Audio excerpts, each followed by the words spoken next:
My name is AA Bronson. I'm a Canadian artist. I worked for 25 years with a group called General Idea, which started in '69. And in 1986, the opposite, we moved to New York City from Toronto.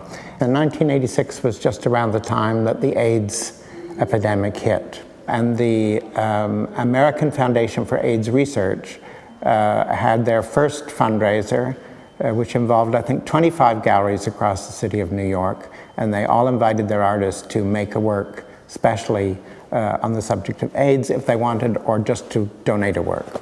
And we made a painting of this image that you see behind me.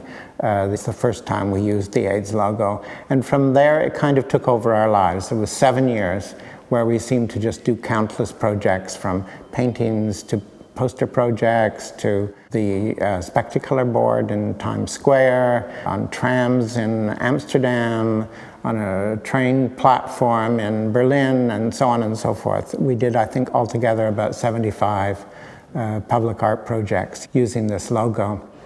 One of the things that struck us at that time was that museums had become public places. And really before that, museums were really for academics and for the art people. But around the mid-'80s, there began to be this idea that they were a place where the public went. And we invented this wallpaper to transform the museum into kind of an advertisement for a disease.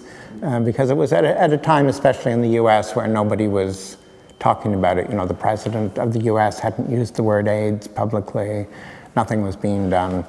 So we wanted to use the power of the art world and the power of the museums to draw attention to that disease.